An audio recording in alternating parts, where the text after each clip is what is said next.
하나님의 말씀은 열왕기상 3장 16절에서 28절 말씀입니다. 열왕기상 3장 16절에서 28절 말씀입니다. 그때에 창기 두 여자가 왕에게 와서 그 앞에 서며 한 여자는 말하되 내 주여 나와 이 여자가 한 집에서 사는데 내가 그와 함께 집에 있으며 해산하였더니 내가 해산한 지 사흘 만에 이 여자도 해산하고 우리가 함께 있었고 우리 둘 외에는 집에 다른 사람이 없었나이다. 그런데 밤에 저 여자가 그의 아들 위에 누움으로 그의 아들이 죽으니 그가 밤중에 일어나서 이 여종 내가 잠든 사이에 내 아들을 내 곁에서 가져다가 자기의 품에 누이고 자기의 죽은 아들을 내 품에 뉘었나이다. 아침에 내가 내 아들을 젖 먹이려고 일어나 본즉 죽었기로 내가 아침에 자세히 보니 내가 낳은 아들이 아니더이다 하며 다른 여자는 이르되 아니라 산 것은 내 아들이요 죽은 것은 내 아들이라 하고 이 여자는 이르되 아니라 죽은 것이 내 아들이요 산 것이 내 아들이라 하며 왕 앞에서 그와 같이 쟁론하는지라. 왕이 이르되 이 여자는 말하기를 산 것은 내 아들이요 죽은 것은 내 아들이라 하고 저 여자는 말하기를 아니라 죽은 것이 내 아들이요 산 것이 내 아들이라 하는도다 하고 또 이르되 칼을 내게로 가져오라 하니 칼을 왕 앞으로 가져온지라. 왕이 이르되 사나이를 둘로 나뉘어 반은 이 여자에게 주고 반은 저 여자에게 주라. 그 산 아들의 어머니 되는 여자가 그 아들을 위하여 마음이 불붙는 것 같아서 왕께 하려 청하건대 내 주여 사나이를 그에게 주시고 아무쪼록 죽이지 마옵소서 하되 다른 여자는 말하기를 내 것도 되게 말고 내 것도 되게 말고 나누게 하라 하는지라. 왕이 대답하여 이르되 사나이를 저 여자에게 주고 결코 죽이지 말라. 저가 그의 어머니이니라 하며 온 이스라엘의 왕이 심리하여 판결함을 듣고 왕을 두려워하였으니 이는 하나님의 지혜가 그의 속에 있어 판결함을 봄이더라. 아멘. 우리는 이번 주간에 열왕기상 3절을 같이 상고하는 시간을 가졌습니다. 열왕기 3 1절부터 보게 되면은 이제 다윗은 죽고 사무엘이 왕 위에 오릅니다. 그 왕 위에 오르면서 사무엘상 1장 3장 1절에 보게 되면은 가장 먼저 나오는 그 이야기가 사무엘이 이집트의 공주를 죄송합니다. 죄송합니다. 예, 솔로몬이 그라시아. 솔로몬이 이집트의 왕의 딸 공주를 부인으로 맞이하게 됩니다. 과연 다윗의 아들 솔로몬이 맞는가? 하나님께서 기름 부은 종이 맞는가? 어떻게 솔로몬의 그 말씀의 세계를 시작하면서 이집트의 딸을 왕비로 맞이할 수 있는가? 여러분, 이게 좀 의심스럽지 않습니까? 그런데 이거는 다 역사적인 사실입니다. 당시에 그럴 수밖에 없는 게 이 이스라엘이라는 나라는 열강 가운데 중간에 다 껴있는 그러한 상황이었습니다. 자기 스스로는 존립할 수 없는 그러한 위치의 나라가 바로 이스라엘이 되었던 것이죠. 아래로는 이집트라는 나라가 있었고요. 위로는 아수르라는 나라가 있었습니다. 그래서 이스라엘은 이 생존을 위해서, 국가의 생존을 위해서 친이집트 정책을 갖게 됩니다. 친이집트 정책을 갖게 되니까 할 수 없이 이 솔로몬이라는 이 왕이 이집트의 공주를 왕비로 맞이할 수밖에 없는 그런 상황이었다는 것. 이 역사적인 배경을 갖고 오늘 우리는 열왕기 상을 이해를 하셔야 됩니다. 그러한 상황 가운데 이제 하나님께서 솔로몬에게 내가 네게 무엇을 줄고 너는 한번 나에게 구하여 보라. 나에게 구하라. 기도하라는 것이죠. 내가 너에게 무엇을 줄까? 그런데 솔로몬이요 이렇게 이야기를 합니다. 나에게 듣는 마음을 허락하여 주시옵소서. 듣는 마음을 허락하여 주시옵소서. Hearing heart. 듣는 마음을 허락하여 주시옵소서. 이 이야기를 듣고 하나님이 정말 놀라셨습니다.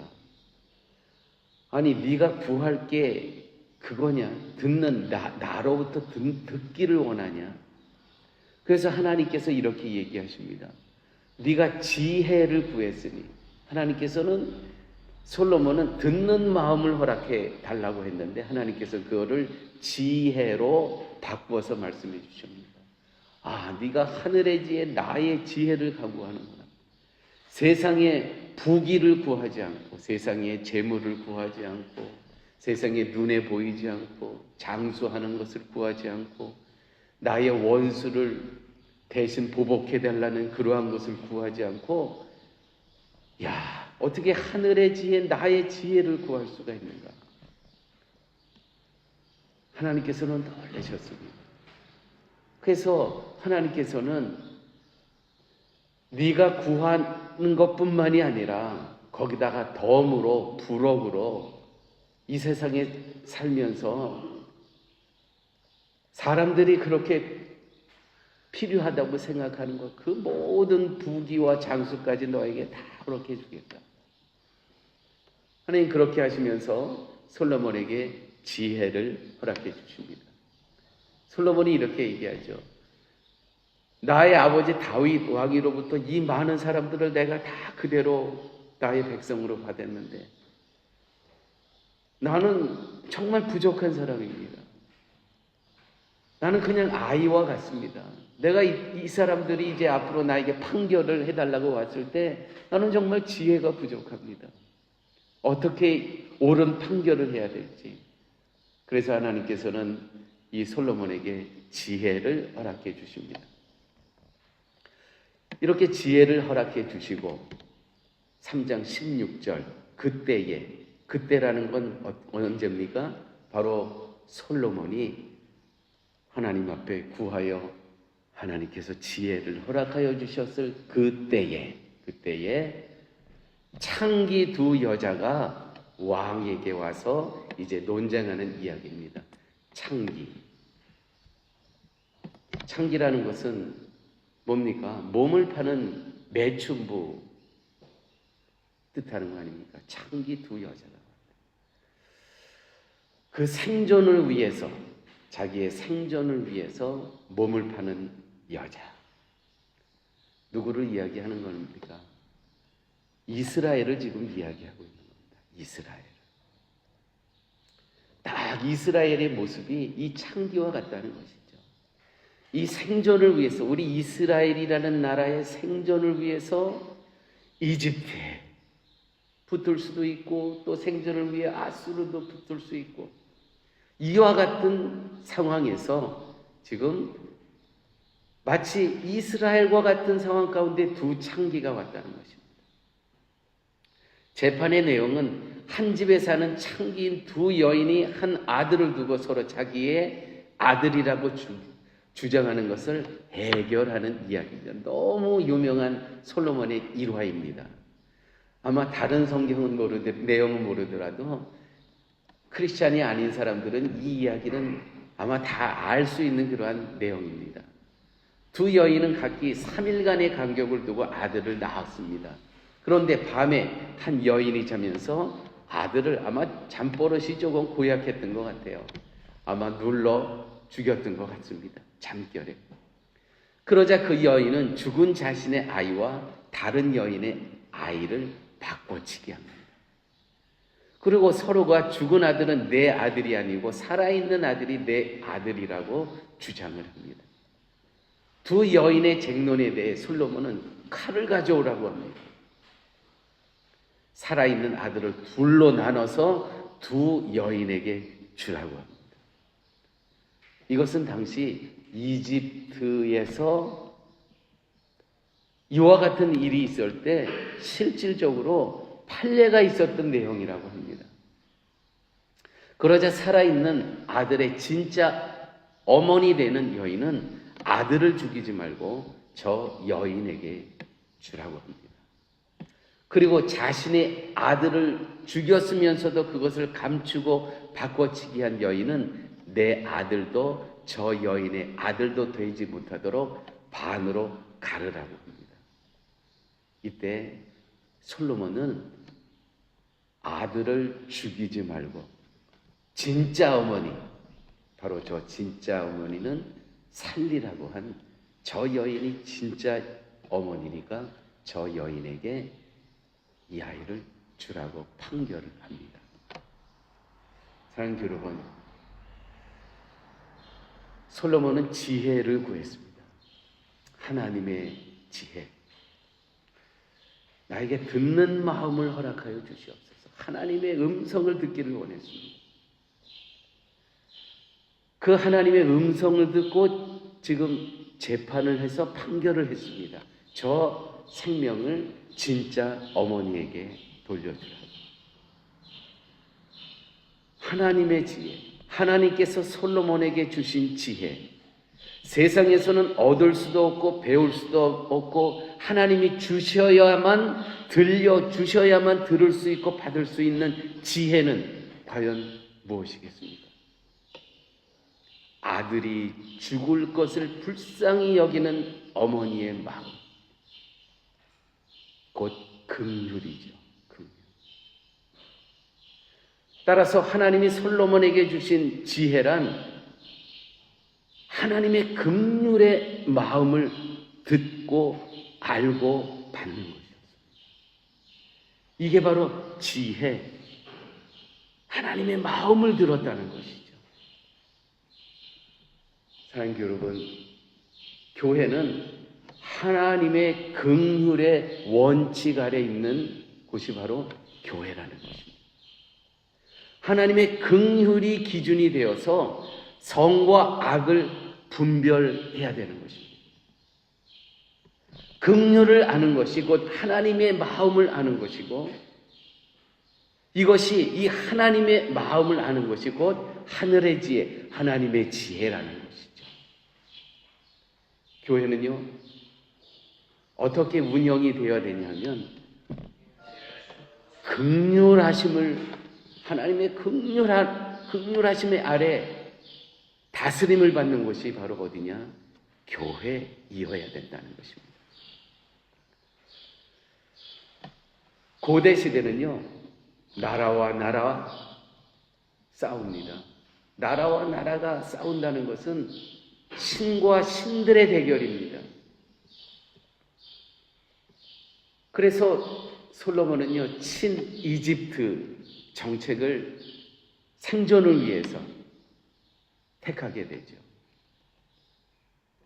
친 이집트 정책을 편다는 것은 무슨 뜻입니까? 신과 신이 결합한다는, 혼합주의가 된다는 것입니다. 이와 같은 당시 솔로몬의 이 결과로 인해서 훗날 이스라엘은 또 둘로 갈라지게 되죠. 또 나라는 둘로 갈라지면서 아수르로 이스라엘 백성들을 아수르가 잡아가고 또 바벨론으로 또 포로로 잡혀갑니다. 북이스라엘이 다 이렇게 잡아가면서 나머지 남아있던 남유다까지도 바벨론으로 포로로 끌려가는 상황이 되게 되죠.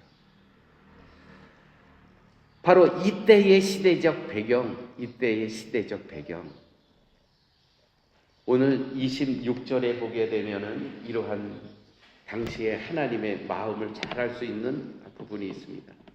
3장 26절을 제가 보도록 하겠습니다. 그 산 아들의 어미 되는 계집이 그 아들을 위하여 마음이 불붙는 것 같아서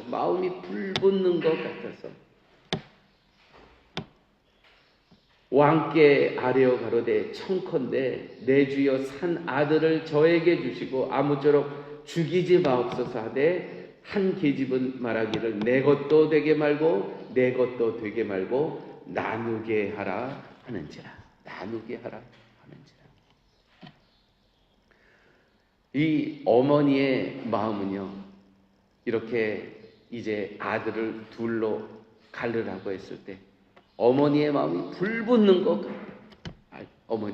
친어머니의 마음이 불붙는 것 같다. 근데 가짜 엄마는요, 아무 느낌이 없는, 그냥 반으로 갈르라는 것입니다. 여러분, 진짜 엄마는요, 2번 죽습니다. 첫 번째 죽음은 자기 아들이 정말 죽었을 때, 바꿔치기 했을 때, 그때 죽어요. 또 한 번의 죽음은요, 솔로몬이 칼로 죽이라, 반으로 갈르라 했을 때 또 한 번 죽습니다. 그래서 마음이 불붙는 것 같아요. 일어나 보니 자기 아기가 죽어 있습니다.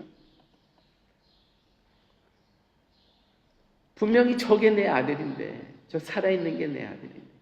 아니, 아무리 지금 한 3일 만에 일어난 이야기지만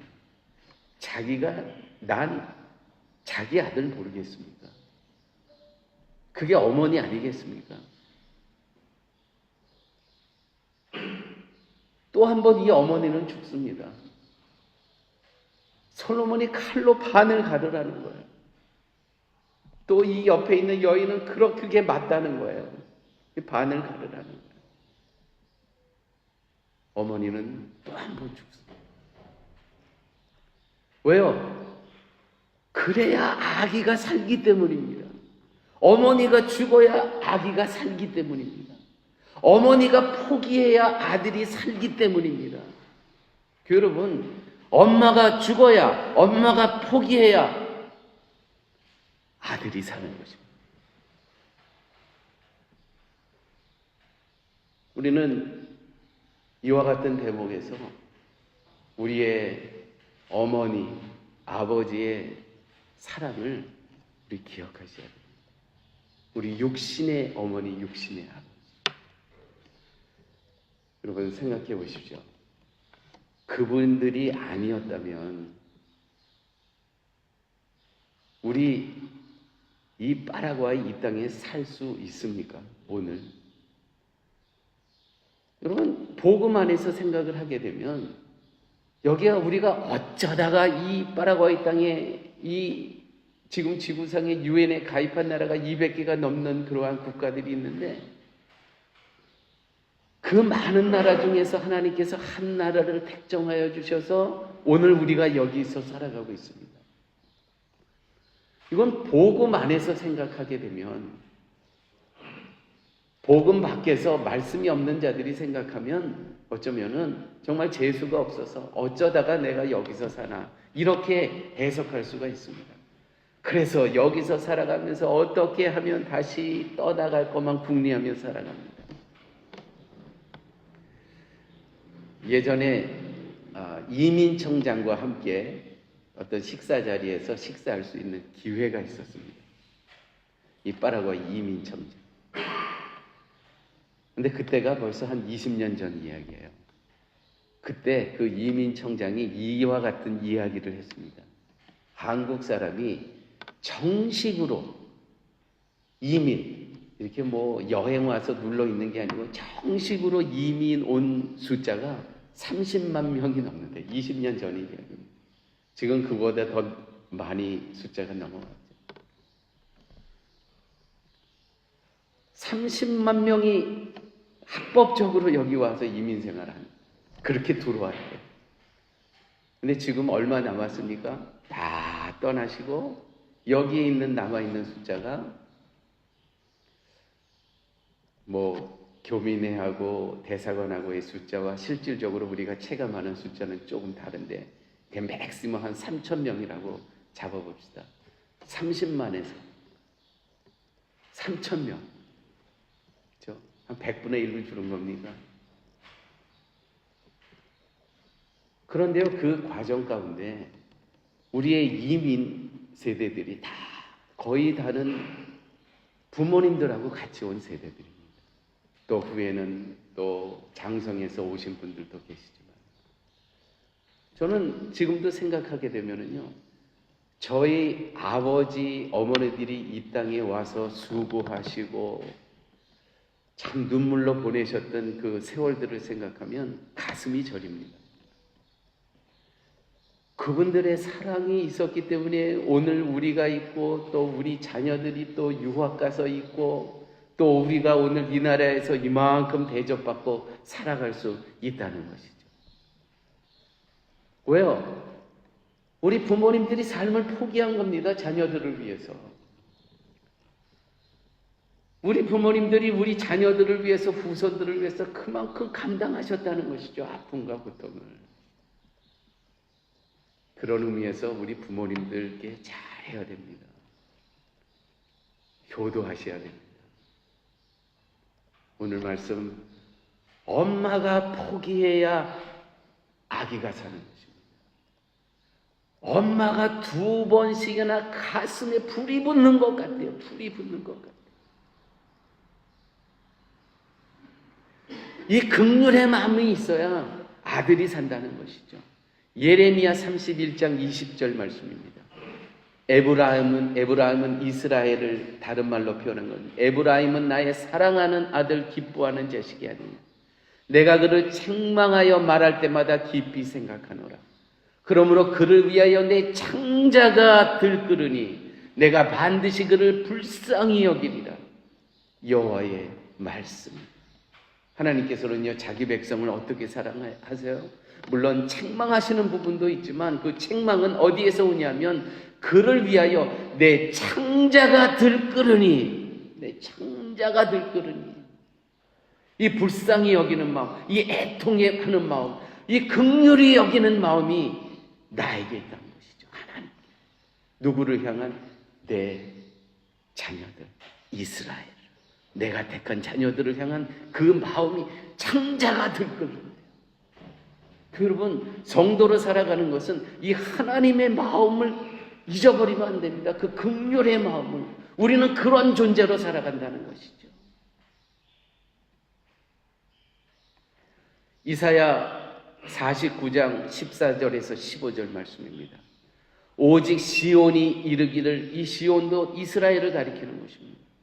여호와께서 나를 버리시며 주께서 나를 잊으셨다 하였거니와, 여인이 어찌 그 젖먹는 자식을 잊겠으며 자기 태에서 난 아들을 긍휼히 여기지 않겠느냐. 그들은 혹시 잊을지라도 나는 너를 잊지 아니할 것이라. 이것이 하나님께서 당신의 자녀들을 택한, 만세전에 택한 하나님의 자녀들을 향한 그 마음. 너희들은 혹시 삶 가운데 혹시 그 사실을 잊어버릴 수 있어. 내가 너의 하나님 되고, 내가 너의 아버지 되고, 내가 내 창자가 들끓을 것 같이 그러한 긍휼함을 갖고 너희를 사랑하는 것, 너희는 잊을 수가 있어, 삶 가운데. 그러나 혹시 너희는 잊을지라도 나는 너희를 잊지 아니할 것이라. 사랑하는 여러분, 교회는요, 이것을 보여줘야 됩니다. 대부분의 성도들은 잊고 살아요. 하나님의 그 긍휼의 마음을 불쌍히 여기시, 창자가 들끓는 것 같은 그 아버지의 마음을 때로는 생존을 위해서, 잊으며 살아갈 수도 있다는 것. 그럴 수 있어요. 그렇지만 교회는요, 나는 너를 잊지 아니할 것이다. 이 하나님의 마음을 드러내야 됩니다. 보여줘야 됩니다. 그래서 성경에는요, 하나님을 계시의 하나님이라는 성경을 통해서 드러내신대요. 성경을 무엇을 드러냅니까? 긍휼, 불쌍히요, 안타까워하는 마음. 다 심판해버리는 거 아니에요. 하나님께서는요, 긍휼의 마음을 늘 갖고 계시다. 엄마는 그 자리에서 포기해야 아기는 살 수 있다는 것. 이것이 하나님의 마음이라는 것. 여러분, 그 마음이 가장 잘 드러난 그 인류의, 그 마음이 가장 잘 드러난 이 인류의 인간사의 그 시간이 언제였습니까? 바로 십자가 사건이었다. 그래서 십자가 사건은요, 인류 역사에서 가장 높은 산입니다. 그 갈보리산이 수치로는 뭐 더 높은 산이 있을 수 있지만 하나님의 경륜과 하나님의 그 사랑에서 보게 된다면 갈보리산보다 더 높은 산은 없는 것입니다. 그 갈보리산상에서 하나님께서 포기하신 것, 예수님께서 포기하신 것입니다. 왜요? 그래야만 하나님의 자녀가 살 수 있기 때문이었습니다. 이 가슴앓이 사랑, 이 어머니의 사랑, 아버지의 사랑, 이 갈보리 언덕의 가슴앓이의 사랑, 사람들은 잊을 수가 있어요. 그러나 교회의 지도자들은, 교회의 리더들은, 사랑의 교회 목자들은 잊어버리면 안 됩니다. 우리 교회는 5 목장이 있습니다. 5 목장의 목자들은 나에게 맡겨주신 이 영혼들, 하나님의 사랑으로, 긍휼함으로, 창자가 끊어지는 아픔으로 여러분 기도하시고 품으셔야 됩니다. 왜요? 하나님께서 만세전에 택하신 아이를 살리기 위해 내가 포기해야 되고, 내가 죽어야 되고, 내가 기도의 자리를 지켜야 된다는 것이죠. 솔로몬은 새로운 말씀의 세계를 시작하면서 이 하나님께서 이러한 사건을 허락해 주셨습니다. 정말 무엇이 진짜 지혜인가? 이 하나님의 나라를 이래 다스리기 위해서 정말 필요한 지혜는 무엇인가?